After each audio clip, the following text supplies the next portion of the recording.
Hello everybody, this is the iFan channel here, and this is the very last video in our 1 month vlog. I'm not joking, 1 month. And today I'm going to be going to Vienna, and in 2 more days I'm going to be flying to Barcelona and then to Reykjavik and then back to Boston again, so stay tuned. I'm going to be combining all of this into one vlog essentially, which is going to be a really long and epic vlog because I do not want to make a vlog about returning because it will be very redundant. So why not? Let's stay tuned. I'm now finally on the bus. This is the very last bus of this trip because in 2 more days I'm going to be going to the airport, but luckily my flight will be at around 4 o'clock-ish p.m. and the last flight from Reykjavik to Boston will be about 3:30-ish.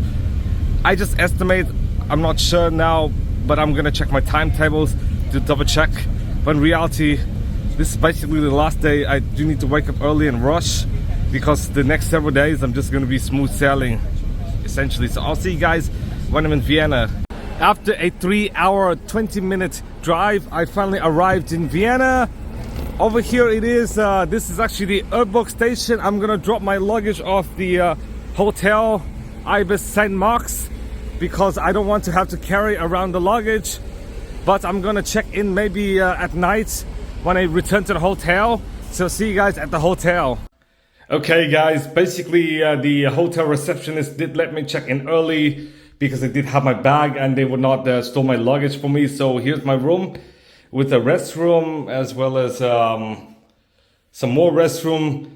Basically the toilet is private, but the restroom is essentially joined with the bed. It does not really matter because it's my own room anyways. And here is the Ibis budget. The beds are quite soft, luckily enough, because it did heard some bad things about the Ibis budget compared with the regular Ibis, but here's the outside. So I'm going to be sleeping here for 2 nighs until going to the airport. And there is even AC, so why not? I'm going to eat at McDonalds now. Now, due to the fact I'm short on water, why not? I'm going to stop by the Belvedere supermarket, but there's also the Spa and Hofburg supermarket. So instead I'm going to stop at Belvedere because McDonald's is a turn left, and I do eat at McDonald's because I want to save money because I heard the Vienna pass will be very expensive, and I decide whether or not I should buy it or not because I heard museums close at 18 o'clock, which is quite early. I just got my water here, and why not? I'm actually going to go to the McDonald's. The McDonald's is quite close. It is actually in this mall, so why not? I'm going to show you guys my meal once I arrive at McDonald's. I just arrived at McDonald's now, and after waiting 1 or 2 minutes to get my meal, I finally got it. Here's my nuggets, fries, Gaudi burger, as well as a Sprite. I only paid €9 for this, which is quite affordable because I actually used the McDonald's app to buy it. So why not? I'm going to decide on whether or not to buy the Vienna pass, and see you guys then. I finished my McDonald's, and after like another 30 minutes of planning at the McDonald's, I decided not to buy the Vienna pass because it is around €115. The train 2-day pass costs around €14, so it's essentially €100 for attractions, and I don't think I will be able to spend €100 on attractions because I really only have until 6 p.m. today and tomorrow to go to attractions, and the next day I'm not able to go to attractions, so therefore I did not buy the pass. But I'm actually going to take the train. Actually, this is the U3 train to Ottakring. So I'm gonna see you guys when I'm on the metro. Okay guys, here it is, the U3. I'm actually going to enter the train now.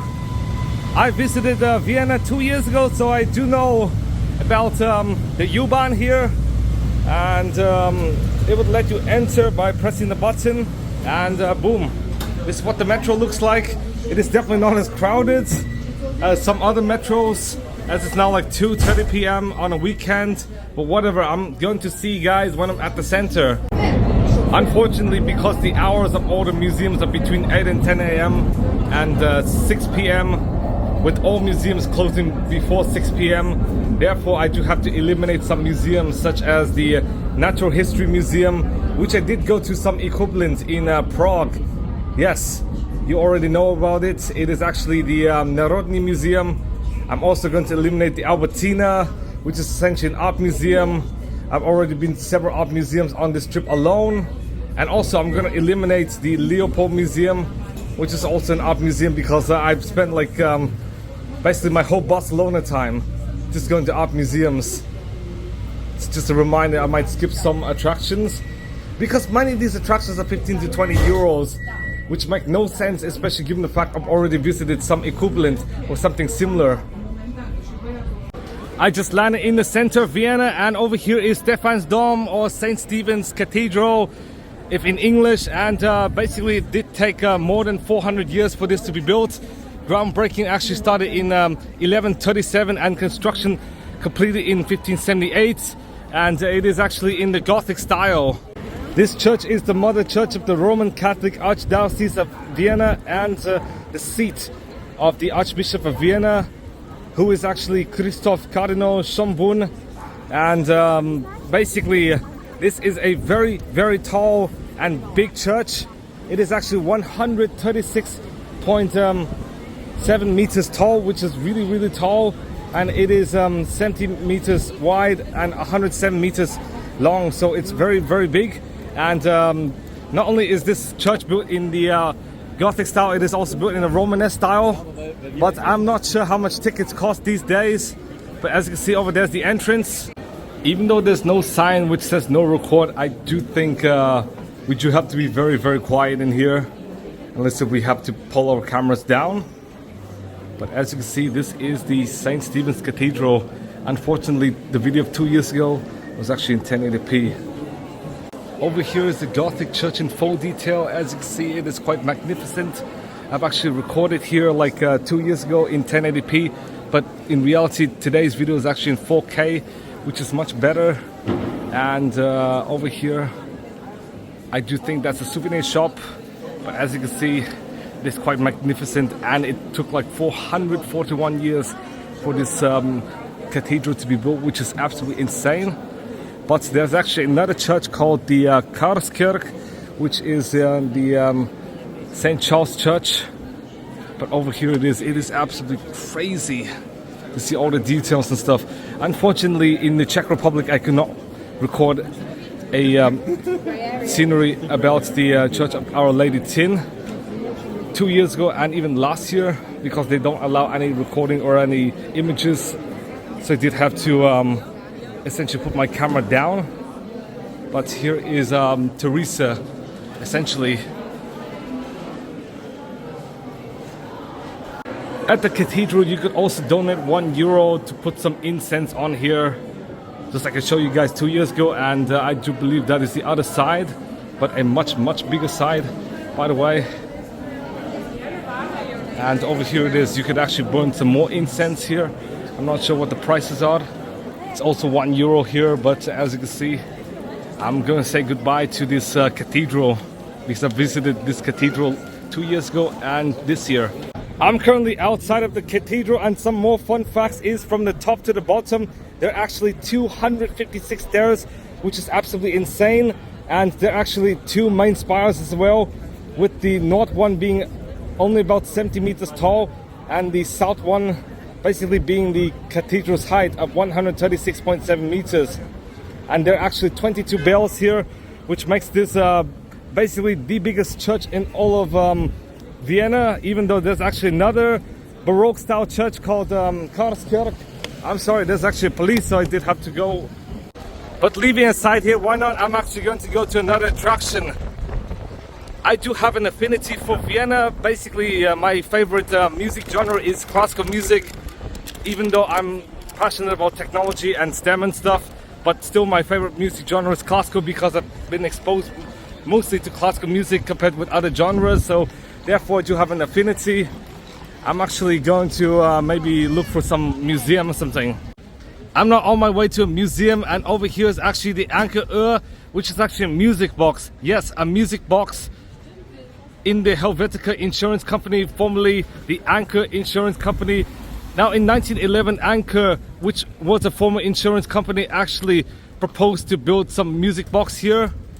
So Franz Masch essentially designed this public clock, and Franz Morawetz actually was the one who constructed this. And even though this seems obscure, this is actually a popular tourist attraction in Vienna. And over there is a statue or sculpture, something I don't really know what it is. This over here is actually the Vermeilungsbrunnen. I'm not sure if I pronounced it correctly, but I did try my best. After nearly 15 minutes of walking, I finally arrived here, which is actually Beethoven's house, one of his houses. There's actually another museum dedicated to him a few miles away, but I don't think I would actually go. In fact, I feel kind of bad because I've been to 3 of Mozart's museums. Yes, 3 of them. But in fact, this time I'm not going to any of Mozart's museums because I've already visited. So one I'm actually going to go to Beethoven's museum as a replacement. And guess what? Tickets are only like 4 or 5 euros, which is crazy. I'm currently at the entrance of Beethoven's museum over here, Pasqualetti House, and it says it's on the 4th floor. I'm currently in the 3rd floor now. I'm just gonna take a risk because I did have to go up all these steps and stuff, and also I did have to ring a doorbell because this is actually an apartment, not just a standalone museum, which is absolutely crazy. But yeah, I'm now going up the 4th floor, which is even crazier. But I'll show you guys where the museum is. Okay, this is actually the museum, which is absolutely insane. Okay guys, I'm in the Beethoven house here. I'm sorry just to be quiet because there are actually people living in this apartment. And his house is actually located in the 4th floor. This apartment complex was built in 1797. So it's very old, but as you can see, I actually lived in this house for 4 years, actually for 8, but he lived from 1804 to 1808, and then from 1810 to 1814, and he actually composed several famous works here. And here are actually some of his works, and over here is the Wellington's Victory piece. You could also see other works such as the Coriolan Overture, which is actually very famous. And of course even Symphony number 7, and of course the iconic Symphony number 5. Basically here Beethoven's famous sculptures and stuff actually created by a guy named Franz Klein. And according to many historians, Beethoven is not tall at all. He's basically only 2 centimeters shorter than me. And when he was born in 1770, he was actually born to an alcoholic. His father is actually a musician, but he was an alcoholic and he was placed in prison several times. And Beethoven did have hearing problems, which actually resulted in his deafness later in his life. And over here is his grandparents, who was actually born in what's today Benelux, which is Belgium, Netherlands, and the Luxembourg. But he was actually invited to Bonn just 9 years before Beethoven's birth. Over here is the Fur Lease, which was actually published by Ludwig. No, it was not published by Beethoven, hence it is WOO rather than Opus or something. And lastly, you could actually listen to some of the works over here using these numbers and stuff. You could actually press 1, 2, 3 and you could get something. But over here gets you some of the more iconic works. Okay guys, I'm currently out of the museum. It is so crazy. This museum is located in a current apartment complex.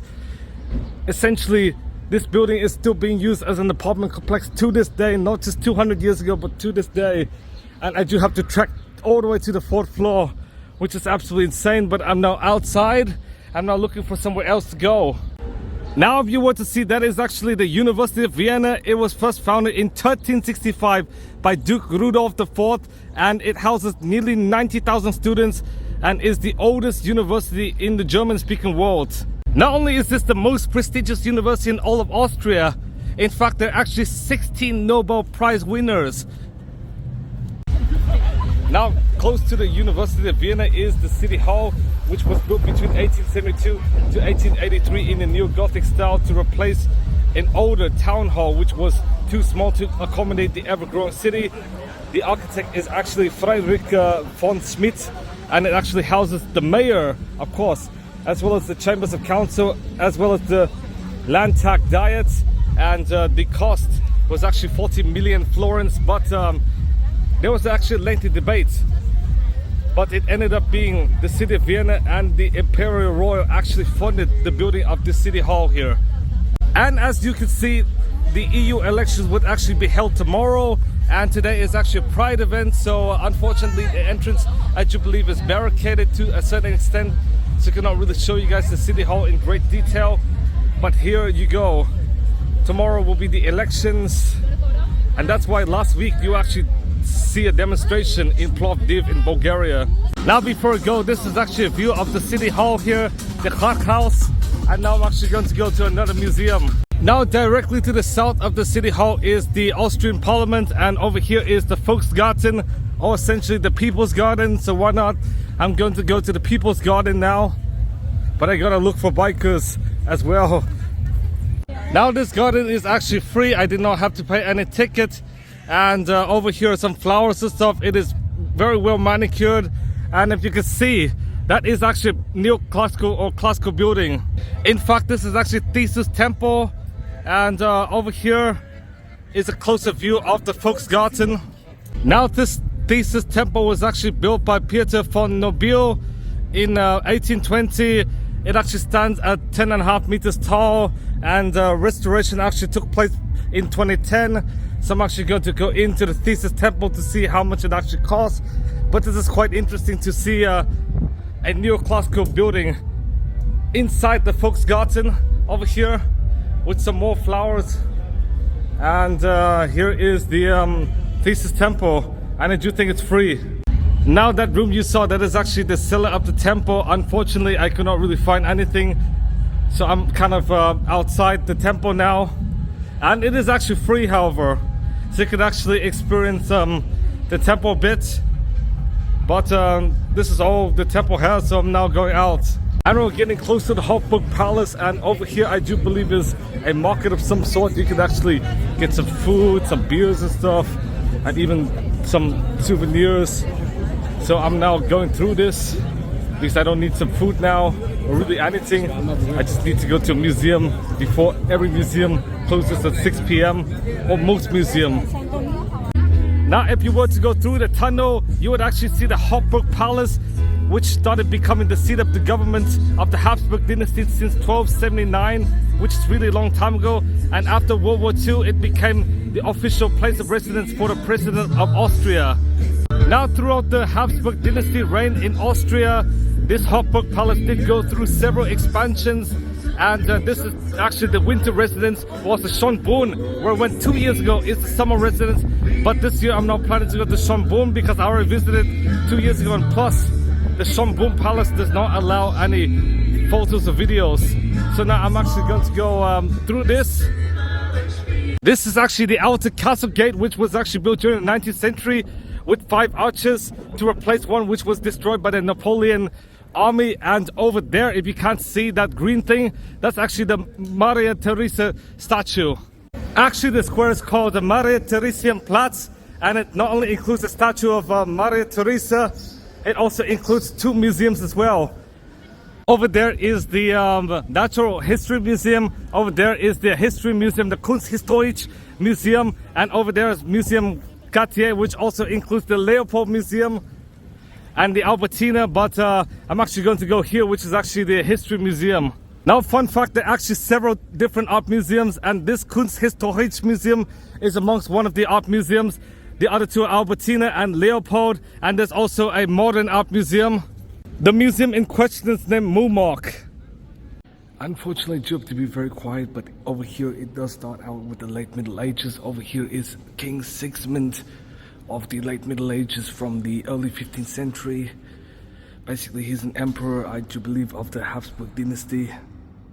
And over here is some 14th century dinnerware. This is an early 15th century religious painting. And if you were to see here, this is a 14th century painting of the triumph of death over chastity over here. You could actually find various sculptures of people from the 15th century. And in here it even shows more artworks from the late Middle Ages and Renaissance. And if you go here, you would actually see some trophies and stuff. And if you were to go at the end, you would actually find the information about Emperor Maximilian I. And because he married Mary of Burgundy, therefore the Habsburg dynasty actually became a powerhouse. Over here, even more gold embellished artworks, and these I do believe are actually the artwork for Rudolf II, who actually did not have any offspring and who was definitely for sure unpopular in the Habsburg dynasty because he was not really involved in politics. This over here is a statue of Emperor Rudolf II. Over here are vases from the 17th century, and I do believe this is actually cabinet of some sort in the 17th century. And if you were to see over here is actually an ornamental basin with ewer. And here are more 16th and 17th century treasures, including these, which are actually gold. And if you were to see over here, these are actually clocks. Over here is the trumpeter automation, and over here is a bell tower automation. And these are actually human figurines. Now lastly, these are examples of Baroque sculptures over here. I'm now in the exhibit called Roman Antiquity, and over here you could actually see ancient Roman pottery as well as sculptures and stuff. You can see numerous vases, and if you were to go in here, you would actually see jewelry as well over here. And you could also see coins. Here's some more jewelry, and I do believe these are actually jewelry. I was fooled when I said they were coins. Over here, however, are actually coins, and you can see some more jewelry as well as some tools and stuff. You could even see some wall paintings here, and you could see some bronze statues as well as medals down there, and even more vases as well as a lot more statues. Now you could actually see more vases, but specifically these are actually ancient Greek vases rather than ancient Roman. And if you were to go over here, these are busts of various ancient Roman people, and these are actually portraits over here. I'm now in this section where you would actually see Roman statues over here, and you could actually find more and even more, but these are actually ancient Egyptian works over here. As you can see, it actually does say the 26th dynasty, which indicates the later kingdoms of Egypt. And I do believe these are actually tabular over here, and this is definitely ancient Egyptian hieroglyphics here. And as you can see, this is an example of a sphinx. And over here are some ancient Egyptian royals. And very lastly, in the Egyptian section, as I do have to rush because this museum will close in 25 minutes, I'm going to show you guys a mummy here. This is actually a tomb of an Egyptian. I'm not sure if it's a pharaoh or not, but over here some more coffins and stuff you can actually see. And this is actually the ancient Egyptian section here. I'm actually going to leave this section, and here are even more tombs.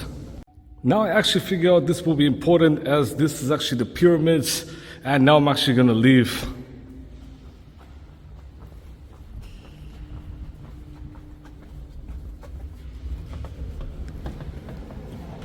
Now the last exhibition I'm actually going to go before the museum closes is this, which is the picture gallery over here. It does show various paintings. I do believe these are early Baroque paintings, but I'm not so sure. And over here they highlight even more paintings, and if you were to go in here, you would actually see some Dutch Baroque paintings. Yes, Dutch Baroque. Here are some portraits, and you could tell they're Dutch, but I'll show you guys some evidence. If you were to see, the painter is Antonis van Dyck.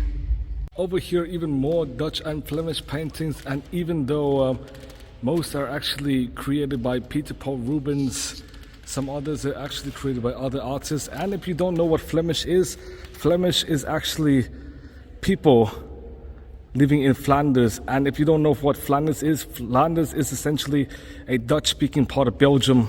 And wait, turns out Peter Paul Rubens also created portraits as well. Over here are various portraits. Over here are actually 16th century Dutch paintings from the Renaissance era. I'm sorry, the museum would close, and so I do have to go really fast. And I think these are even older. Specifically, there are early 16th century paintings here, and if you were to see, this is actually a Spanish painting. I'm not even joking. Inside a Dutch exhibition. Unfortunately, the art museum actually closes now, so I do have to leave, and therefore I don't get to take much videos. But in reality, what I've seen is essentially Middle Ages art, Renaissance art, Dutch Baroque and Renaissance, as well as ancient Roman, Greek and Egyptian art, and I visited countless art museums. So why not, I'll leave this museum now. Unfortunately, you have to leave the museum over here, the Art History Museum, but I'm gonna tell you guys some information about this Art History Museum. Now this art museum was actually built between 1871 and 1891 under the orders of Franz Joseph I of Austro-Hungarian Empire. And this art museum not only is the biggest in Austria, it is one of the most important in the world, and there are basically around 1.75 million visitors in 2019, which is the most recent data, because during the pandemic and after, the number of visitors are kind of shaky, and I don't know if like the visitors really rebounded to pre-pandemic levels. In some places they were, like since like last year, but some places they're still not, so it kind of depends. The Natural History Museum also opened the same year, but just like I said, I already visited one in the Czech Republic, the Narodny Museum, so whatever. But over here is the statue of Maria Theresa, and why not, I'm just going to go around. Over here is actually Museum Scatier. Over here is the Museum Scatier. It is a 90,000 square meter large complex featuring several museums. Over here I do believe this is actually a list of museums. As you can see, Mumok, Leopold Museum, Kunsthistorisches and stuff. There are lots of museums, and it is basically a range of Baroque as well as modern architecture. This actually opened in, I believe, 2001, which is quite recent, but in reality it does feature a ton of different museums in here just alone. So when I'm going to cross the road and actually going to go through the Museum Scatier. Now I'm currently inside the whole Museum Scatier complex, and over here is the Kunsthaus. Over here is the Leopold Museum, which includes 19th and 20th century art, and of course this is actually the Modern Museum, but I'm not going to any of these because I already spent half of my time in Barcelona just at art museums, including John Miro, Picasso, modern art, you name it. I actually got the Barcelona pass, which includes essentially all the art museums and stuff. Now, even though some of the museums do cost money, you could actually find free exhibitions here, like this, for example, but I don't know if this is really an exhibition or not. I'm in the Museum Scatier now, and what I'm seeing at is certain types of random art here. I'm not really sure. I'm now heading towards the very famous Vienna Opera House, and over here is a statue of Mozart. I'm now in the Volksgarten, and over there is the Hofburg Palace.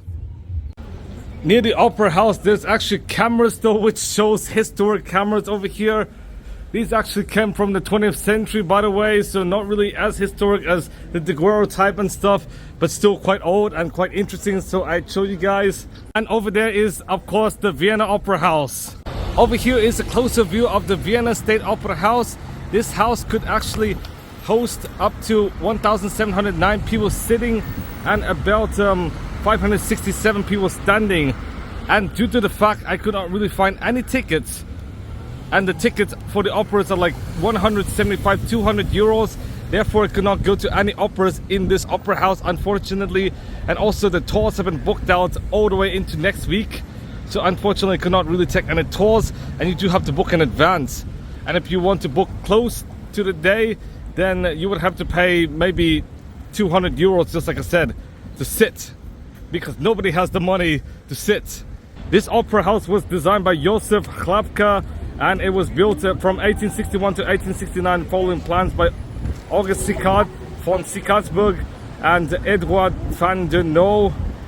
Now, before 1921 and after this opera house was inaugurated, it was essentially known as Vienna Hofoper, which meant Vienna Court Opera, but then the name got changed after 1921, the establishment of the First Austrian Republic, to its current name, the State Opera.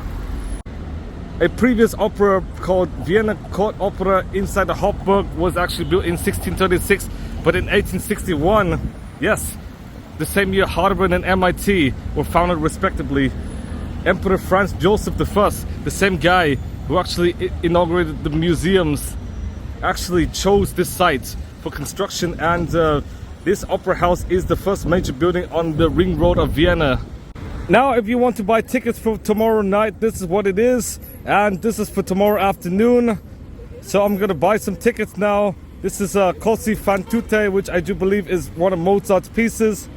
If you were to walk a bit more, you would actually find the Albertina Museum. Unfortunately, due to the fact I literally spent half my time in Barcelona at art museums, I'm not going to go to this museum. And plus, this museum, I believe, costs about 20 euros, so about the same as the Kunsthistorisches Museum, which is also an art museum. And over there is the Karlskirche, which is actually a Baroque church in Vienna. Now, before I go eat dinner, over here is actually the Karlskirche, which is a Baroque church, unlike the Stephansdom, which is actually a Romanesque and late Gothic church.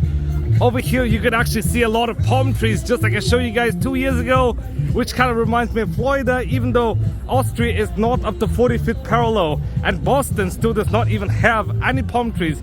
In fact, Boston is known as a really frigid city during the winter. I'm not sure if I could enter this church because I could not last year, as it might be kind of late. It is now 7:20 p.m. But this is one of the most outstanding Baroque churches in all of Vienna, and one of the most iconic buildings in the city. It is dedicated to Saint Charles Borromeo, which is one of the great counter-reformers of the 16th century, and it was consecrated in 1737. The year was completed. It took 21 years to construct this, and it is 55 meters long, 40 meters wide, and 70 meters tall. It is definitely not as tall as the Stephansdom, but still it is quite big, and it is gorgeous from the outside. I don't know the inside, but I might go tomorrow. I'll try, but I'm not sure if I could go in or not. Now, due to the fact there was a plague which hit Austria in 1712, the Holy Roman Emperor Charles VI actually pledged to build a church named after Charles Borromeo, essentially with the same name as him. So the church is sort of named after Charles VI. And basically in 1716, 4 years later, under the supervision of Anton Erhard Martinelli, this Catholic church was actually built. But this is not the home of the Archbishop of Vienna. The home, of course, is actually, you guessed it, Stephansdom. Now in this Baroque church, you would actually listen to a Baroque piece, Vivaldi Four Seasons, but I'm not going to the Four Seasons. I checked the tickets already. It's kind of expensive. But in reality, you could actually take a listen to Four Seasons, but Four Seasons was actually composed in Italy, I believe so. In fact, yes, it's actually in Mantua, Italy. And if you don't know anything about Mantua, it is about 40 kilometers south of Verona, which is halfway between Milan and Venice. I'm now in the Vienna metro now, heading towards Landstrasse. So I'm taking this U4 train here, and as you can see, trains do come every 5 minutes, better than Boston, because last year during rush hour I had to wait 10 minutes in downtown crossing from metro, which is absolutely insane for a city with like 700,000-ish people and an education center, which is absolutely insane. But here in the weekends, even every 5 minutes, which is quite good. Every weekday it might be just 3 or 4 minutes, and rush hour maybe 2 minutes, in my opinion. And here it is, the U4. And here's me entering the U4 here. It is quite crowded, yes, because it's the center, but I did find one seat, sort of. So I'm gonna sit in and enjoy the ride. After leaving the train station, I decided to eat McDonald's. Here's the Big Mac, 6-piece chicken nuggets, fries, as well as the Sprite. Now I actually ordered McDonald's due to the fact the Charger fiasco kind of made me quote-unquote broke, yes. It's kind of my saving money tactic, sort of, but in reality, tomorrow evening I'm gonna try out Austrian cuisine. It's just that I try out the traditional local cuisine once per country. After eating some dinner, I'm now at the Prater, which is actually an amusement park. Now I'm not going to ride any ride which would make me dizzy, like say the Sombrero, because I'm scared I might vomit, because I just ate dinner, so I don't want to screw up my dinner. But here it is, the Prater amusement park, as well as park. Now inside the Prater, you would actually see the Wiener Riesenrad, which is actually a Ferris wheel. I'm not sure if I will be able to ride on one, or if there will be such long wait times.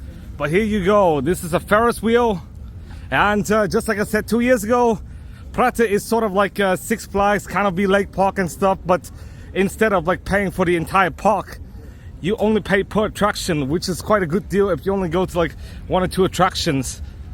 Not only does the Prater amusement park include like attractions and stuff, it also includes Madame Tussauds, which is essentially this wax museum where you could find in multiple cities. I've never visited a Madame Tussauds, nor would I ever visit. I do think it's overpriced in my opinion. It is essentially everywhere, New York, LA, Las Vegas, you name it. Even in Budapest I've seen one as well. I'm now close to one of the rides, and this ride actually only costs about €5, and you could actually see all of Vienna, just like the Ferris wheel. The Ferris wheel is a bit more expensive, however. But let me tell you some fun facts about the Prater. In total, the Prater is 6.1 square kilometers big, which is, it's very, very big. In fact, even bigger than the whole country of Monaco, which is absolutely crazy.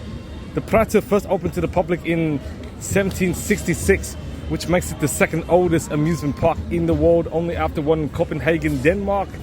And for the Prater amusement park, it's about 26 hectares. Now, even though the giant Ferris wheel was opened in 1897 to celebrate King Franz Joseph's 50th Jubilee, in fact, there are actually 2 Ferris wheels. Yes, 2 Ferris wheels, I'm not even joking. The flower wheel and the giant Ferris wheel. I'm not sure which to ride. I'm now walking to one of the 2 Ferris wheels, and over here is the sombrero. I basically rode it 2 years ago, and to this day I'm still kind of terrified, even though it is one of the more tame of the rides, because there are a lot of roller coasters. And you know, I do have a phobia for roller coasters because I'm acrophobic, so I'm definitely kind of scared. And I did get motion disease. Yes, after taking this sombrero, I was so dizzy I essentially slept on the way from Vienna to Bratislava. Okay guys, since the flower wheel only accepts cash even if it's €6, therefore I'm actually gonna pay double to enter the more iconic giant Ferris wheel over here, which is absolutely crazy. Because 2 years ago I did ride a VR clown as well as the sombrero, but these are more like small rides and stuff. But this is going to be a major ride here, so why not? I'm gonna see you guys at the Ferris wheel. After nearly 15 minutes waiting, I finally arrived at the Ferris wheel here, the Wiener Riesenrad. Essentially the biggest Ferris wheel in Vienna, which is absolutely crazy. I paid €14 for this. Now, even though it's very dark, you can still sort of see the skyline over here, and it is quite cool. You can even see the other Ferris wheel as well as several taller rides, of which I'm kind of scared to ride. It is kind of debilitating, in fact, because of its height, and due to the fact I have acrophobia, so I'm essentially scared of heights. But you could actually see skyscrapers over here. But due to the fact it's currently nighttime, it's kind of hard to see. But the fun fact is that my most recent time at a Ferris wheel was 10 years ago. Yep, 2014. Due to the fact my most recent time was when I was just a borderline teenager, probably verging between preteen and teen. Therefore, I do want to ride it, and I kind of feel a bit imposed to actually ride it. But over here it is. You can sort of see the skyline, and you can actually see some things here, which is quite cool. Even the Millennium Tower as well. I'm now essentially on the other side now. I'm now descending, and you can actually see the view, which is quite nice. I essentially paid just for the view, but I went at the wrong time. It is now nighttime, so you can't really see much. Kind of like the sky deck over in Ho Chi Minh City, where I did buy kind of late. Actually, the Bitexco Financial Center. I just left the Ferris wheel now. I'm now going to my hotel, and then I'm gonna sleep. And then tomorrow I'm gonna go to some more attractions, including, you guessed it, the opera, if I could look for tickets. Well, good morning guys. Today is the final day of the trip before I start returning home tomorrow. I'm going to start returning to Boston at around like 4:20 p.m. But I do have to make it to the airport by around 1:30, I believe so. So I basically eat lunch, and then I just go to the airport and just hang out there. But over here is the metro. I'm going to get some McDonalds maybe, as well as some water. But unfortunately, because today is a Sunday, therefore all supermarkets are closed. But the supermarkets near the train station are open. So I'm going to go to one of these supermarkets. Now I'm currently at the McDonalds now, and this is the exact same meal as yesterday evening, but I'm at this Stephansdom McDonald's. I visited this McDonald's last year and I remember eating the long chicken, but unfortunately, because it is not included in the €9 deal, therefore I'm eating this, which does save me €1 so I could go to museums and stuff. But here it is, the McDonald's in 4K rather than 1080p. After eating McDonald's, I'm currently at Stephansplatz now, and over here is actually a folk concert, a folk Austrian concert. Now I'm going to go to Billa to buy some more water. Unfortunately, there are very few supermarkets open today because of regulations, so the only ones open are essentially near the train stations and metro stations such as the Billa, certain Spar markets. So I'm going to a specific location rather than the one closest to me. Okay guys, this is the Billa supermarket, one of the only supermarkets open, so I'm gonna buy water and see you guys soon. I just got some water here, and today I'm going to go to the Reformed City Church first on my way to Hofburg Palace over here. And this is what the church looks like. I do think this is city mass, so I have to be very, very quiet.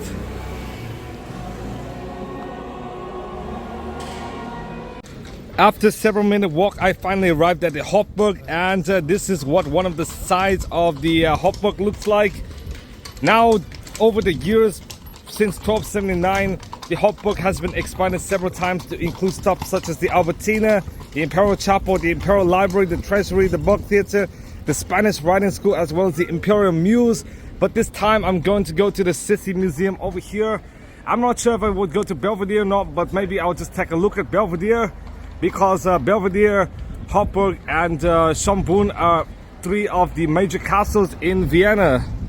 Sorry, I meant palace. Now I'm inside the Hofburg Palace, and as you can see, even here it is quite fancy, but over here is the Sissi Museum. I'm now going to go in. Now, as you can see, the gate I was at is actually called the Michael's Gate of the Hofburg Palace. So now I did buy the tickets for the Sissi Museum. I do have to wait another 15 minutes to enter. Okay guys, I just made it to the Sissi Museum. Unfortunately, they do allow cameras, I do believe so, but I'm not too sure. Okay guys, I'm currently in the Sissi Museum now, and unfortunately I cannot really record much. I'm scared my video might be demonetized, but they do allow recording mostly for personal use. But whatever, it does show some dresses over here, as well as some pictures, but unfortunately I cannot record much, so I'll show you guys a limited amount of pictures after this.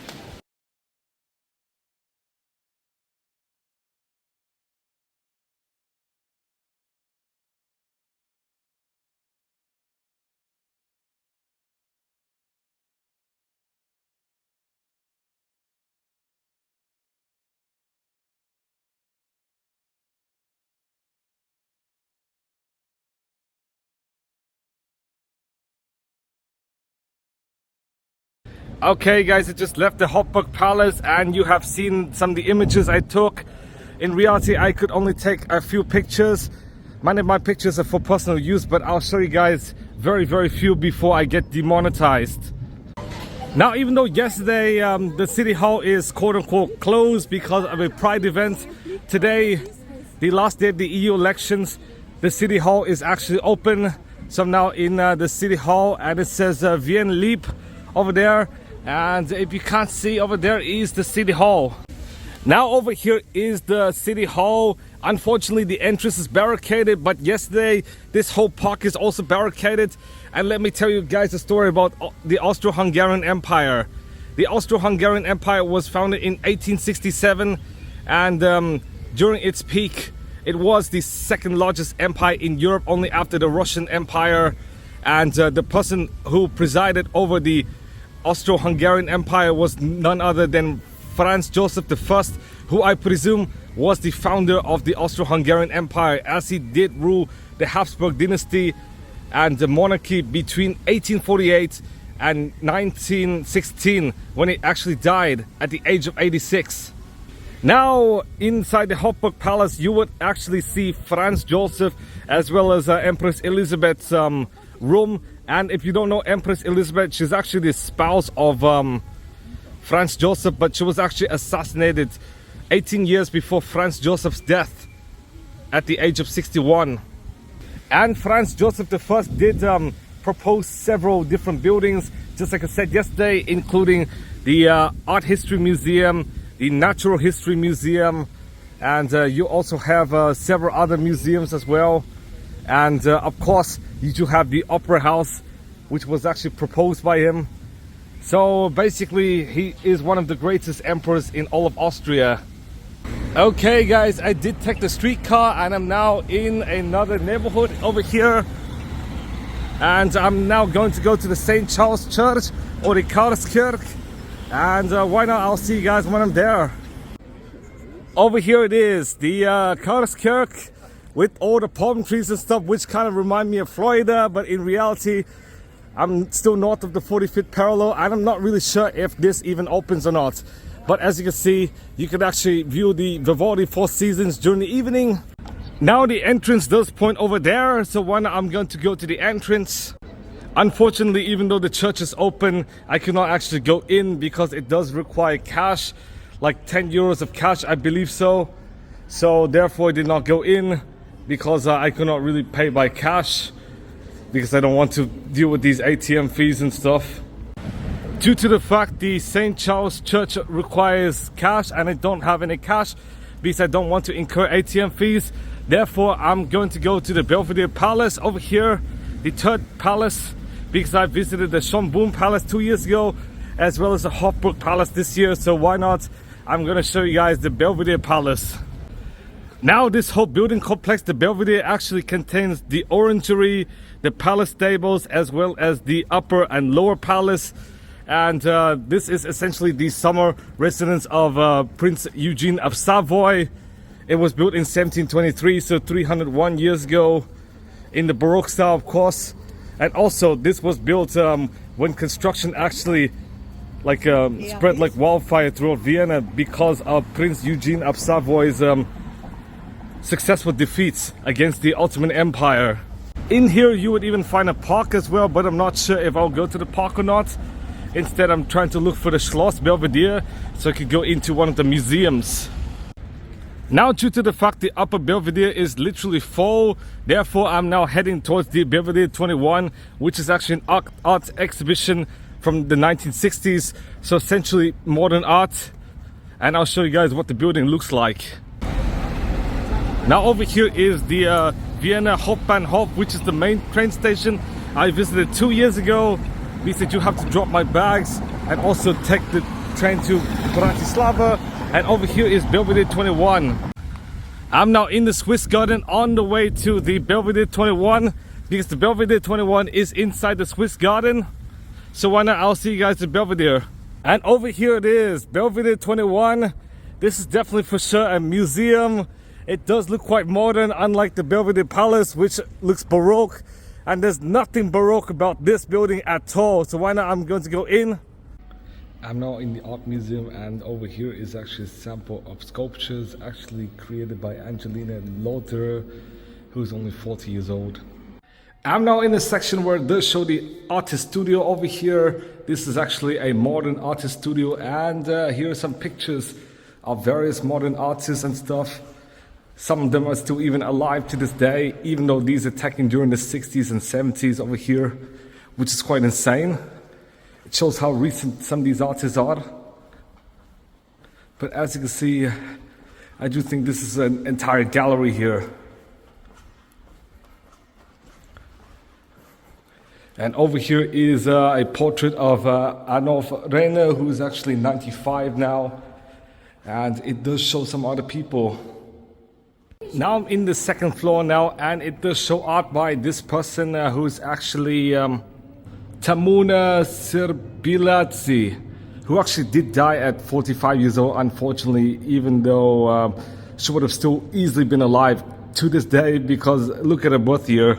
Yeah, she's actually from Tbilisi in Georgia, but she moved to Vienna, Austria during some time. actually in 1997, and here are actually some more artworks here. Now this floor is dedicated to artworks, which is kind of crazy, but I don't know if it's the entire museum or not, or just this exhibition. And over here even more artwork, and this is what it looks like. And just take a look around. It does include a ton of contemporary art over here, basically the past 30 years, I do believe so. But as you can see, it is absolutely extensive, in fact. And wait, there's even more. I do believe these are actually naive art over here. And you could also see portraits and stuff, experimental art. Like, you literally do see everything in here based on just one painter, which is absolutely insane in my opinion. So why not? I'm going to another exhibition. Unfortunately, I did leave the Belvedere 21, as these two are the only exhibitions, which are quite shocking, especially for about 10 euros. But in reality, I bought the combined tickets or whatever. That's why I essentially entered this place to see contemporary art without having to go to Albertina or Leopold Museum, which I might go in the next several years, but I don't really have time because I only have 2 days here. So why not? I'm now going all the way to the Lower Belvedere Palace. And as for Belvedere 21, it was actually designed by Karlskirche. It opened in 1958, but then in the 21st century, the name got changed from Belvedere 20 to Belvedere 21. In fact, the name actually changed during its 60th anniversary, just 6 years ago. I just now transferred over to the Lower Belvedere from the Belvedere 21. Over here, of course, is a French embassy because of how the building looks, as well as a flag. And over here is Hotel Duus. And over there is actually the Soviet soldiers monument. And why not? I'm actually going to go to Lower Belvedere. Now here is a closer view of the Hotel Duus, and over there is the monument in honor of the Soviet soldiers in the Soviet army, I think during World War II. But as you can see, this fountain is quite nice, but unfortunately I could not be hanging around this fountain. I might get some water to cool me down, who knows if that's impossible. But over there, if you can't see, is the Lower Belvedere. Actually, the place where it did claim is the Lower Belvedere is not the Lower Belvedere. In fact, it's Palais Schwarzenberg. So now I'm going to walk all the way to Lower Belvedere, which is kind of crazy because it's in the same area. So I'm made to think it is the Lower Belvedere, but in reality it's the Palais Schwarzenberg. And after several minutes of walking, this is the real entrance to the Lower Belvedere over here, which was completed in 1716. And it is quite gorgeous from the outside. I think the inside will be quite gorgeous as well.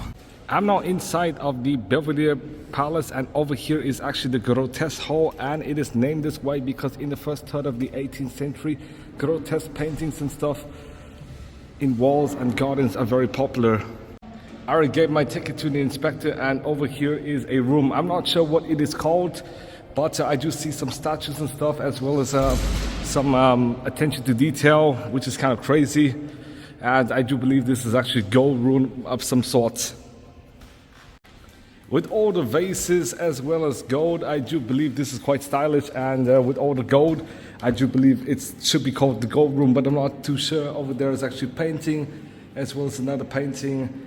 And why not? I'm going down here. You could actually get to the orangery as well as the palace stables. Over here you could get to the Privy Garden, but why not? I'm going to go to the orangery, which is here.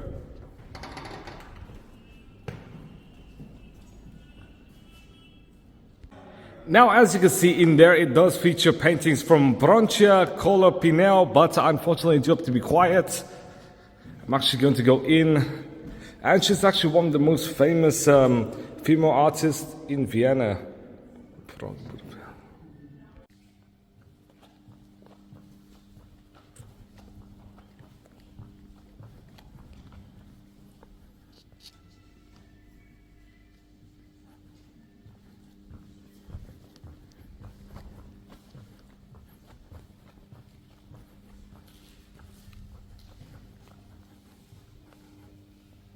Now after hanging out at the Orangery, why not I'd go to the Palace Stables, which does show medieval art over here. And over here is the Palace Stables. Then afterwards I might tour around the lower Belvedere some bit more and maybe cross the Privy Garden into the upper Belvedere, which is, I do believe, the main castle. Now I'm in the Palace Stables, and over here are some statues of various medieval people. And even more statues. I think these are actually life-size, but I'm not too sure. And you also see some medieval paintings here. And Renaissance as well. Many of these do come from the 14th and 15th century, I do believe so. But these are definitely for sure late 15th century, so the same time as Leonardo da Vinci. So this is both a medieval and Renaissance exhibition. And here are some more. And due to the fact this is about all, why not I exit this exhibition. I really do think the Kunsthistorisches Museum is still worth it because it does not include a lot of medieval nor Renaissance paintings, but it does include a lot of Baroque paintings from my experience over there. So why not I'm going to leave and go to another place. I'm now out in the Belvedere Kammergarten or the Privy Garden, and why not I'm just going to walk a bit before I go all the way to the upper Belvedere. Over here is the lower Belvedere, but I don't believe there are many exhibitions. This is essentially it. So why not I'm just going to go to the upper Belvedere, but here's some information. I'm now first going to approach the Muscherbrunnen as well as the Cascadelbrunnen over there in front of the upper Belvedere. And also in front is the Belvedere Garden. And once you get here, you would see a closer view of the upper Belvedere. Over there is actually the Muscherbrunnen. And why not I'm actually going to cross up it so I can get into the Belvedere Castle. Now, if you were to see the stairs up there, that is the Cascadelbrunnen. So why not I'm now going into the upper Belvedere, which is the big one. Now, as you can see, I was a bit deceived, but in reality, nowadays the upper Belvedere is actually covered with some paper over here. Yes, this is now the new facade. Now I'm going to go to the upper Belvedere, which is the last place. I don't know if it's open or not. I'm now inside the upper Belvedere now. My time is allotted for 16:30, and over here is Bruckner Symphony number 5. He actually spent his last year in the Belvedere, and this year is his 200th anniversary. He will turn 200 in about 3 months. And over here are two conductors. As you can see, this is Bruckner Symphony number 5, which was Hitler's favorite piece. So why not I'm actually going to enter this, which is actually the medieval and Renaissance exhibition. I'm now inside the medieval Renaissance section, and over here is some art. As you can see, these are all like early Renaissance here, 16th century, and even more, as Austria did gain Renaissance and early modern ages status by the 16th century. And over here are some 15th century arts here.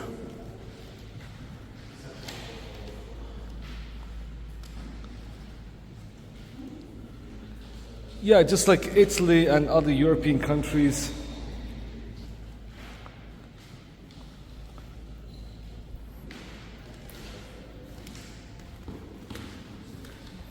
And over here is from the very early 15th century. This is actually stained glass. And even these came from the 15th century as well.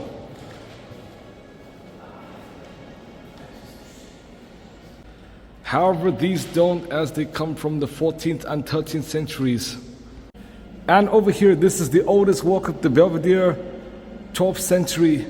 And the room you've seen is the large society room in the west wing, where Prince Eugene of Savoy would have socialized with his guests.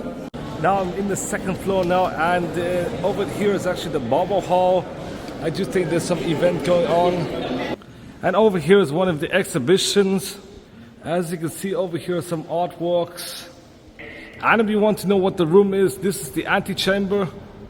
And even though Eugene of Savoy was not involved in military between 1718 and 1733, this conference room is still being built.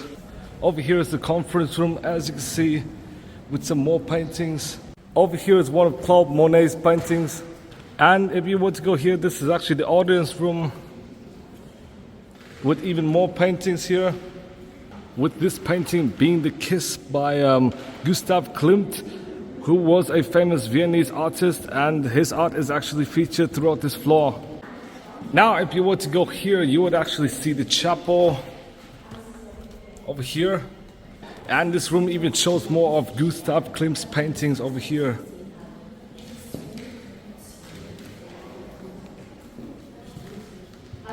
Over here, even more paintings from Gustav Klimt.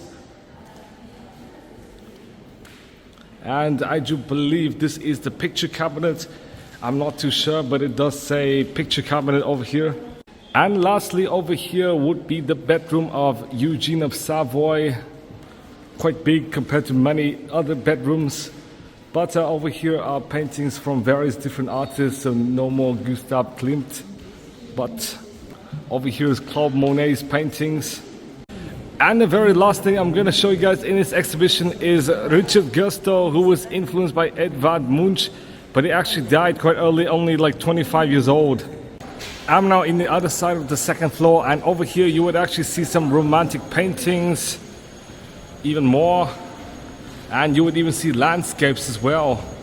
It's not just people, but also landscapes. Now in here it even shows more romantic art, but this is, I do believe, family life of the bourgeoisie, as the bourgeoisie could actually marry whilst many of the lower classes, because they have to prove the spouse would make enough money to self-sustain and to sustain the whole family. Therefore, marriages actually started declining during the first half of the 19th century. And over here is another exhibition. And this is a famous portrait of Napoleon riding a horse here. And here are some images of war. In fact, this Napoleon painting was actually devised by Jacques-Louis David over here. Over here is a picture gallery where you do see some late 18th century art, essentially very early romantic over here. And it does show some people as well. And why not, I'm going to go here. And over here is the game room where Eugene of Savoy spent his last evening. And of course here you would actually see some older paintings. These are Baroque, Rococo paintings from the 18th century. And lastly, this would be Eugene of Savoy's dining room. And over here would be his coffee room, both with Rococo and Baroque art.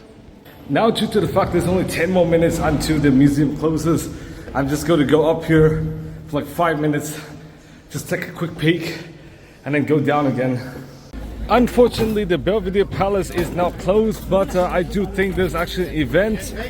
I'm not really sure, as I could see vans and materials and stuff. But over here is the Belvedere Schlossgarten. And why not, I'm gonna eat dinner because I'm quite hungry now. And then afterwards I'm gonna take a hitch towards the State Park, Staatspark, actually, which is the city park. Well, Stadt, S-T-A-D-T, is actually city, not state. And afterwards, I'm just going to go to my hotel. So why not, I'm going to get some water and look for some dinner. And of course, I'll show you guys pictures of early 20th century paintings, because I did not have enough time to record. Just like I said, there was 10 minutes and I only have 5 minutes to basically just run around.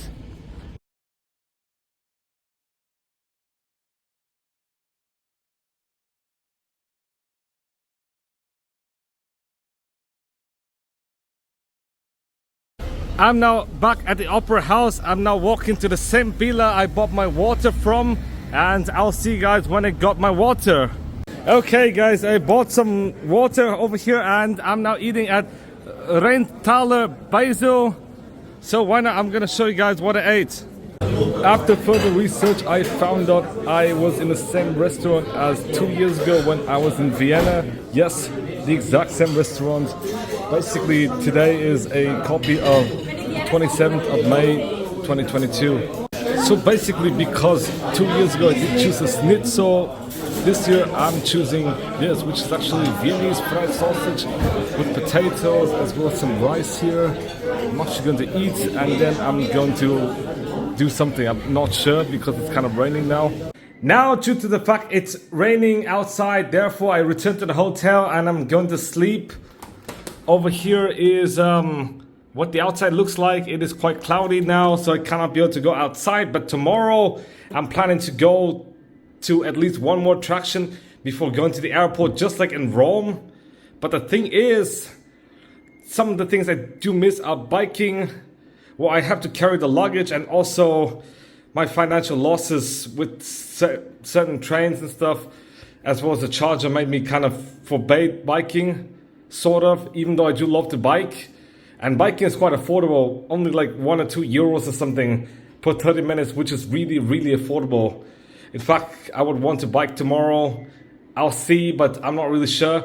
And also, I did not get to book any opera tickets because the operas, they all sold out. The €9 standing ones. And third off, the thing is, I did not get to see the Danube River nor the Karlskirche because the Danube is kind of far away. And also, the Karlskirche only allows cash, so I'm not able to go. But tomorrow I'll try to go to one more attraction before I do have to leave Europe for the US. Good morning, guys. I'm gonna spend my last 2 or 3 hours going to several different churches. Over here is the St. Peter's Church, one of the most famous churches in all of Vienna, just like the Karlskirche, as well as the St. Stephen's Cathedral, just about a 4-minute walk away. So why not, I'll see you guys at the St. Peter's Church. Evil against you, falsely because of me. Rejoice and be glad, for your reward will be great in heaven. Thus they persecuted prophets were before you.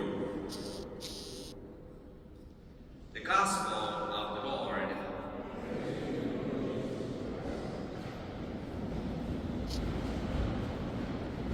Unfortunately, I could not make any noise in the inside, but as you can see, I do think this is actually a Baroque church, just like the Karlskirche, and it is quite stylish, just like the St. Charles Church. But let me tell you a story. Okay guys, once upon a time there was actually a Roman encampment, but soon the Roman encampment was destroyed and a replica was actually built during the early Middle Ages. That was also destroyed. In fact, it was replaced with a Romanesque church in 800 by Charlemagne, but who knows if that is even true or not. But this church was first mentioned in 1137, and the old church, which is the Romanesque church, was actually burnt by fire in 1661, and because of the 1680 plague, Leopold I actually wanted to build a Baroque church, which in 1701 this Baroque church actually started construction. And in 1733, the St. Peter's Church actually was completed. This church is 50 meters long, 20 meters wide, and 57 meters tall. And in 1970, it was transferred by Archbishop of Vienna, Franz Cardinal König, to the priest of Opus Dei. Now, due to the fact the Imperial Crypt is kind of close, therefore I'm gonna walk my luggage with me to the Imperial Crypt. I'm sorry. As you can see, the handlebar broke, so I do have to carry it with me like this. So it's going to be kind of heavy, so therefore my mobility is kind of limited a bit, but in reality I'm going to mostly take public transportation.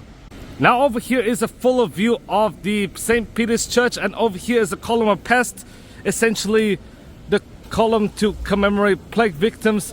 This sculpture was actually built in 1694, and it actually commemorates the victims who actually died during the plague of 1679-1680. Now this sculpture is no short, no. It is actually 21 meters tall, which is quite tall, even compared to many apartments. As you can see, it is basically about as tall as many of these buildings over here. Now I finally arrived at the Imperial Crypt, which is the burial place of the Habsburgs, and this is actually in the Capuciner Kloster, which is part of the Capuciner order in Vienna, Austria.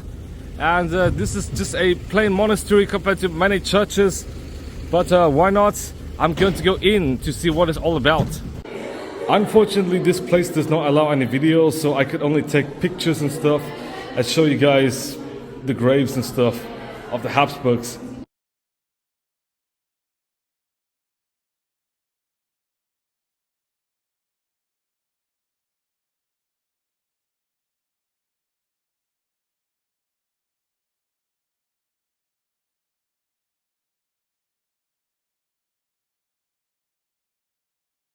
I just left the Imperial Crypt now, and I'm now going to go eat lunch before heading to the airport. Well, one fun fact is not only does it literally have burials for every single member of the Habsburg dynasty, it even has a burial for a person who just died at 109 months ago. I'm not even joking. That is absolutely crazy. It does house Franz Joseph I, Empress Elizabeth, some important people, even Leopold I as well, and it even houses some of the children of the respective emperors, essentially the progeny, which is crazy. And in fact, some of the progeny of the 16th and 17th century only lived up to like infancy, not even 1 year old, just infancy, which is absolutely insane. Now, true to the fact, I'm going to eat an early lunch and then hang out at Landstrasse. Therefore, I'm going to take the U3 from Stephansplatz all the way to Landstrasse, which is 2 stops away. And now this is essentially student hall over here. So why not, I'm gonna see you guys when I'm at McDonald's. Okay guys, I'm currently at McDonald's. I'm eating a fries, a 6-piece nuggets, the Gaudi burger, as well as a Sprite Zero. And here is what the Gaudi burger looks like. So I'll see you guys when I'm at the Schnellbahn. After eating McDonald's and taking a bit of a rest, I actually took Schnellbahn 7 S7 to the Flughafen, and here I am at the airport. I'm now going to Terminal 1 because that will take me all the way to Barcelona, and then from Barcelona I'll fly all the way to Reykjavik, of which I'll sleep in a super expensive hotel. I heard taxis like $30 for 3 miles. I'm not even joking, 3 miles. And then after that overnight sleep, I'm gonna fly to Boston. Why not? I'll see you guys when I'm at the airport. After passing through security, why not? I just take a rest a bit. It is still quite early. It is around 1:40 and my plane would not arrive until about like maybe 4 p.m. or something. And I do have to be on a plane by about 3:50 to take the 4:20 flight. So yeah, therefore I'm just gonna take a rest here for a bit. Now, before I embark on my flight, here are some of the places I miss, including the Vienna State Opera, of course, because there's no more guided tours. The guided tours have been sold out through next week. The Albertina, the Museum of Natural History, the Leopold Museum, basically due to time constraints and I forgot to buy a pass. The Austrian National Library, because it actually closed today. I did have some scheduling issue because I should have went there instead of the Belvedere, but whatever. The St. Charles Church, because it requires cash. The 100 Wasser, the weird building. You could actually check the video from 2 years ago. The Danube, and of course playing the piano and riding the bike. Actually, the next bike, remember 2 years ago when I did ride the next bike? I really miss biking though. And even though I'm like physically adept, in reality I'm not financially adept because of all the issues regarding logistics and stuff. So I'll see you guys when I'm on a plane. I just arrived on a plane, guys, and as you can see, just like with other budget airlines, I do have to put my backpack below me, which could hamper some leg room. And as you can see, this is quite basic with the leather seats and stuff, which are kind of okay. And you also have a table as well, just like with other budget airlines. Really nothing. And you do have a magazine here as well as a safety guide. And fortunately I did buy water for about €3 for 2 500ml bottles, so I'm free to go. But as you can see, this is what the plane looks like, quite Spartan.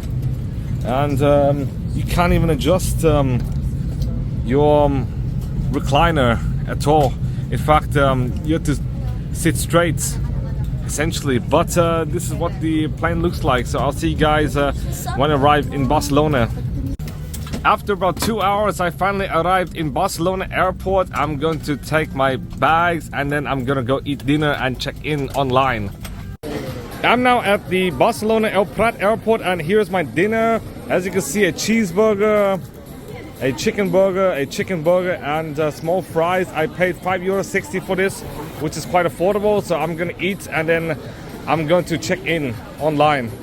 Okay guys, I finally got on the plane. This is actually the Play Airlines. Now unfortunately I could not actually check in online, so I essentially have to go out of the airport and then into check-in, and then I found out I got the SSSS, which meant the secondary screening selection thingy, and luckily I did go through because it does say green check mark and no like essentially security guards even asked for like my ticket or anything. And when I came to board, I just was able to go. Kind of ironic though, but I don't know what will happen next. So I'll see you guys in Iceland. After nearly 5 hours, I finally arrived in Keflavik airport, and as you can see, it is 1:20 a.m. I'm not even joking, 1:20 a.m. As you guys all know, Iceland is actually close to the Arctic Circle, and hence you do have very long days during the summer. This would be more like 5 or 6 a.m. in Massachusetts, but in reality this is what 1:20 a.m. looks like, which is absolutely crazy. I can't even believe it. So I'll see you guys when I'm at the airport. Okay guys, I just arrived on a taxi. Walking to the hotel will be about an hour long, which will be very long. So therefore I took a taxi. I paid around $30, which is kind of expensive for a 3-mile ride, but whatever. In Iceland things are quite expensive, so I do have to deal with it. But I'll see you guys at the hotel. Okay guys, I just arrived at my hotel, the Hotel Duus. It cost me 125 USD, so add in with the 35 plus 5 is essentially $165 a night. If you include transit and stuff, still far more affordable than sleeping at the airport. But as you can see, this is what the room looks like. It's quite compact compared to others, but it is quite light outside, which is kind of ironic. And here's a shower. I'm gonna take a shower and then I'm gonna sleep, because the only thing I gotta do is to go to Boston, yeah. Okay guys, good morning. It's about 10 a.m. I'm gonna check out in about an hour, but I do have to get food here. And I think food at the airport is really expensive, so instead I'm actually going to go here, which is actually to some hot dog parlor. And why not? I'll see you guys there. But the weather is around 10 degrees Celsius, so it's not really so warm, but I do have a jacket, which is kind of cool. And this does look quite scenic. Yeah, very peaceful. In fact, Iceland is ranked as the most peaceful country in the world. Okay guys, this is my lunch at 10:15 a.m. Over here is a hamburger, over here is fries, and over here is a Coke. And guess what? I paid around 2,000 Icelandic krona, which is definitely a lot more affordable than the airport, but still super duper expensive. Because guess what? This is Keflavik, and there are not many restaurants open, so this kind of is a monopoly at this time. Okay guys, I just checked out of my hotel, got my bags, and I'm now going to the airport to our final destination, which is the Boston Logan Airport. So I'll see you guys when I'm at the airport. I'm now waiting for bus 55, which could come in about 20 minutes, but I'm not sure if it would come. And over here is Keflavik. It is quite nice. The buildings are kind of less attractive than those in Vienna and Paris and stuff, and Prague, but in reality this is very peaceful and very serene in my opinion. And this looks like really any quaint town, which is very prosperous. So I'll see you guys at the airport. Okay guys, I'm currently on a plane. I'm gonna see you guys in Boston, and I'm gonna take the MBTA, but unfortunately my relatives are not able to buy a car for me. I do have to shop at a dealer, so therefore tomorrow I'm actually going to go to the car dealership and actually look for a car myself and then buy it using my own money. After a while on the plane, I finally returned to Boston. The first time in about a month. Basically 30 days ago I left Boston for Europe, and now I just returned, which is absolutely crazy. Now I'm going to go to the Blue Line and get my car and then go around. And after a while taking the Logan bus, I'm finally at the Blue Line over here. And luckily the trains do come every 5 minutes, yes, during rush hour. I remember last year and a year before when trains come every 10 minutes during rush hour, which is absolutely insane. But every 5 minutes is a massive improvement, even if it's not the same as some European cities. Because even in Sofia, during the weekends, trains do come every 5 minutes or something, let alone weekday rush hour. Now, even though I did use the MBTA before last year on a daily basis, basically since about the pandemic, because pre-pandemic, even though I lived in Boston and in Cambridge, I don't use the MBTA. This is actually my first time using the MBTA this year. I'm not even joking. It has been 7 months since I most recently used the MBTA, which is crazy, given I'm still resident of Boston, yeah, and Cambridge. Well, technically not Boston, but Cambridge, yes. So see you guys in Cambridge. Okay guys, after about 2 weeks, I finally got my car here. This is the 2021 Tesla Model 3 Standard Range. And over here is my license plate with the EV license plate. And as you can see, this is quite glorious. I paid around $25,000 and I actually waited for 2 weeks. 1 week to get the title and 1 week to get the registration. So 2 weeks total to actually get this car. I actually did place an order 1 day after I returned to Boston, so basically on the 12th. And over here is the front, and I'll show you guys the inside. As you can see, the Tesla logo here, and here it is. Okay, here is the Tesla here. I'm going to see you guys at the hotel, as I did take this Tesla on a road trip from Cambridge all the way to Chicago, and I'm actually going to drive all the way down to Washington DC via Kentucky and West Virginia, and then I'm going to return to Boston this weekend. So I'll show you guys the Motel 6. Okay guys, due to the fact I'm accustomed with hotels such as Ibis, budget, as well as Hotel B&B, therefore I'm actually going to stay at Motel 6. I actually did choose a good Motel 6 here, and it is quite affordable. In fact, I paid less than $75 for this accommodation in a city where hotels are routinely at least $100 a night from when I searched. In fact, I searched for this hotel just yesterday. Yes, I booked last minute, but as you can see, this is what the room looks like. It is quite cool, and I'm gonna show you guys a summary of the Europe trip. So here's the conclusion. This is a 30-day long trip. Yes, 30-day long. Last year it was like 17 days, and last winter it was also 17 days. So it's nowhere as long, but this is actually a 30-day trip. I flew from Boston all the way to Reykjavik, the third year in a row, and then from Reykjavik all the way to Barcelona, and from Barcelona to Antibes and Monaco, and from Monaco to Milan, then Trieste, then Ljubljana, where I rented a car and drove all the way to Bled, as well as Hallstatt.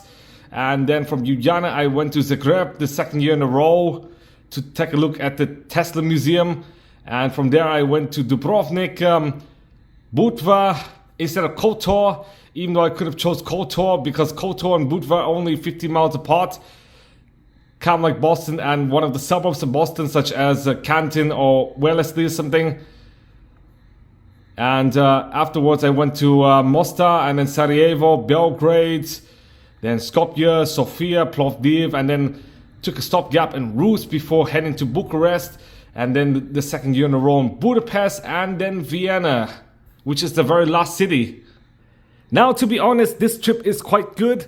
It is definitely far better than the last year one because I did not have laryngitis, but the biggest downside is the finances. I did miss 2 buses, unfortunately, even though I pre-booked everything, and I actually booked the wrong ticket for the bus from Sarajevo to Belgrade, so I ended up having to pay another bus. So that's the third mistake. And also, there is the Romanian bus fiasco, which caused all my power bricks to be fried, as well as, you guessed it, the luggage problem. Now, due to the fact one of the plastic handlebars which is used to roll the luggage actually broke, therefore I do have to carry the luggage. So the last few days was kind of a bit hectic in terms of the luggage.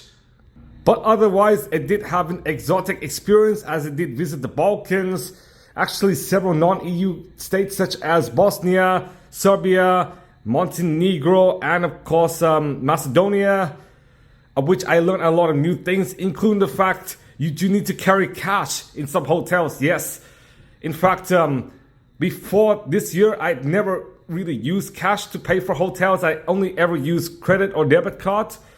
So that's something new I learned. And other than that, I did see some very nice scenery, just like Dubrovnik and stuff, and Bled and Hallstatt, which are all very nice. And I really enjoyed this trip, despite some mishaps and stuff, such as the SSSS at the very end of the trip. I found out I had been flagged by the CBP and TSA. I don't know why. Maybe because of some trip to Canada several months ago. But otherwise, it is a very smooth trip and very enjoyable. In fact, you'd be very amazed to see how much I actually spent on this trip, because I'll show you guys. Yep, that's correct. Nearly $4,600, about $220 up from my original estimate, but the original estimate did not include the rented car. And the reason why I was able to only need to spend $4,600 is because I did spend very little on food in some countries, and in some countries I only really have to spend like €4, but then get a great meal. And also, I actually did not pay for any museums except the Macedonian Struggle Museum in Skopje, Macedonia. And in some countries I did not really pay for any tourist attractions whatsoever, so that's kind of a benefit. But in reality, I was only $220 over budget. So thank you guys for watching. Please give a big thumbs up, subscribe for more videos, and I'll see you guys later. Thank you for watching this whole series.